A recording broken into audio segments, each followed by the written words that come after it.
Hello and welcome back to my channel, Checks Capture Threats. Today's episode, we are now playing game 24 of the Rapid Increase. So, we drew last time out, a very hectic draw, you would say. Hopefully today we can win. We're at 1822 right now. If we lose, we do not drop below. At least I don't think. And that is the case. So, someone from Georgia, I think that is. So, he plays e4. So, we're going to respond with our classic e6. Hopefully when they play d4 something, we can try and do that King's Indian defense. As he plays d4, we're going to result back with d5. He plays the exchanged. Obviously, it means we capture back. Now he's going to play his knight move.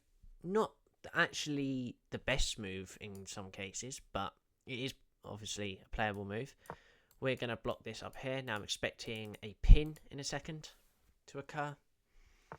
Yep, as we see. And what he's looking there is capture, in this. So we're immediately going to stop that with this pawn move. Always guaranteed here. Now what we're going to see is, okay, this is a new move here. Queen e2 check straight away. Now what I'm thinking here is one of these moves. Now this this bishop move to e6, I'm expecting this move and I'm a little bit frightened by that. This bishop move, I think we can result in castling quite quickly. And I do not mind that one bit. Now we could also bring our queen here. I don't really like that. So, I'm going to bring the bishop in the way. Now, he can take here. That means we capture this way. If that happens, I'm fine with that. Because then we are going to play our bishop across. And we're just not going to castle. And we're going to get a nice open rook file. He doesn't do that. So, we are going to immediately have to castle if we want to keep that. So, what I'm expecting to see here is maybe a move like this. We're going to block with our bishop. So, all good at the minute. Nothing too bad here as he does that. So we have a choice here of whether to play the pin or if we want... Actually, this is a difficult decision then. Do we want to play a pin or do we want to block? Now, we're going to probably play his bishop here anyway, but do we want to have a little bit more of an attacking move here, resulting into either them coming back here or pushing their queen to protect this knight? Because we can always play this rook move. We can always play that after as well. If they take, we take. There's nothing on. So I kind of fancy this move. It's a bit different. This opening is already a little bit crazy. What's going on, how he's playing this, but that is all fine. This guy's 1844, we're 1822, so obviously we're a little bit the underdog here, not too much with the ratings. So it's all fine. We definitely need to get our bishop and knight out, but neither is him, and he's going to struggle getting that bishop out. I can already tell he's going to try some sort of Franchetto here, but that still doesn't even look good for this rook and the knight coming out. So he's going to struggle. He's got to do something with this knight. Now, I could even see this king move, and I wouldn't even be surprised. I don't think he will do it, but I'm expecting something like this. He will not push this. This already loses with that immediately, I think. I think that has many deficits to it. And I hope he's realised that he's blundered his queen. And he's going to play it like it's nothing, apparently. And he resigns.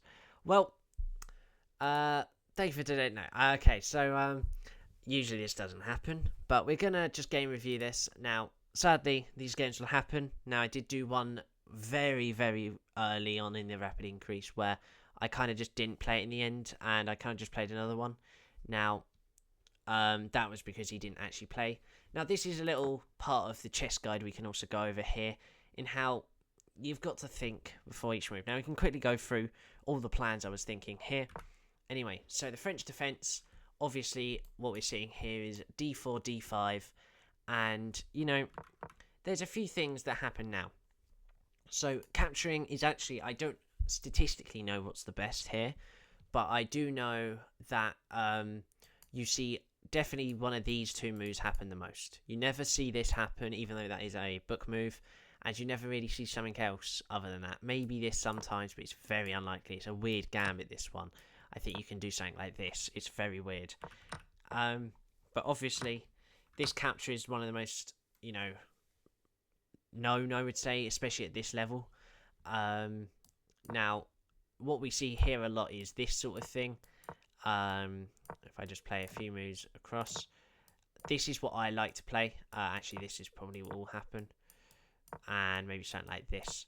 You know, this is the sort of position I would like, and white this is something white plays all the time as well. I'm not just making random moves as white. I'm making statistically good ones here. But this is what I'm expecting. So when I saw, some weirder moves here, this one straight away confused me. It's a book move, don't get me wrong.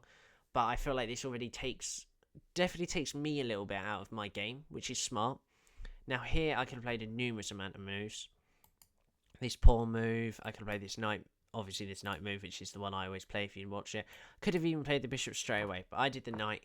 He brings the bishop out, that was obvious, I said this. So, as I actually says here on my top right, as I've played, obviously this is my account that I've had since like 2017, I've played 707 times as black in this position, and I have a 55% win rate apparently. Now, that's just how used I am to openings like this. So I have such a good, idea. I can immediately play these moves. Now, this was quite the difficult choice. Now, they actually do say the bishop, like I said here. Now, it's a very nice move. It's just, I was so nervous about this, but I guess you just do this, and then there is no issue. Are they going to say that's the best move? They're not even going to say that is the best move, because I guess, obviously, you just take, and that forces this again. So the best move in this position, I'm going to guess, is something like this. Am I right? No, I'm not. Actually, I think I'm close to being right. It's something like that. Anyway, yeah, I didn't like this, so they actually say this move because I guess it pushes you back and you get to do this. But instead, I play this bishop move. Now, the point of this, obviously, I just want to castle immediately. So after he does that, I'm very surprised. He already could have been very much up in this position. Now, I expected to go into a game like this, where, this is the sort of moves I'm playing here. I expected this very well, and I didn't mind because I could queenside castle. I was absolutely fine in a position like this. But when he queenside castled, I felt like I had just that upper edge when I was able to castle, and now I feel really fine. This bishop move, and then obviously, what we can say here is obviously, you have over 8.5 minutes left on the clock. Think before you move. Look at every possible threat. Now, don't get me wrong. Let's pretend this bishop isn't here. It's an incredibly good move. I take, he takes, still pretend the bishop isn't here. He's got a very good 7th rank filed rook. Plus, he's also got, this threat coming on. So, realistically, it's a very good idea. But you've always got to look at these sort of ideas. Always think, and this is part of the chess guide we do. Now, obviously, I just recently did an episode called Staying Calm After Mistakes. In this guy's fashion, you can't really stay calm after a mistake like this, as you're 9 points down. Not even 9 points down. You're actually 11 because you also lose the rook for the bishop as well. So, a little bit of a 10-move game here. It's a little bit quick, sadly, but that will happen in a few of these episodes.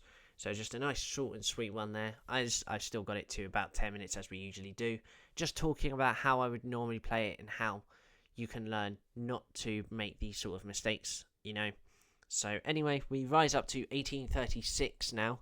And yeah, we're doing very well actually. I would say my aim is probably in the next 10 to 20 episodes we can get to 1900.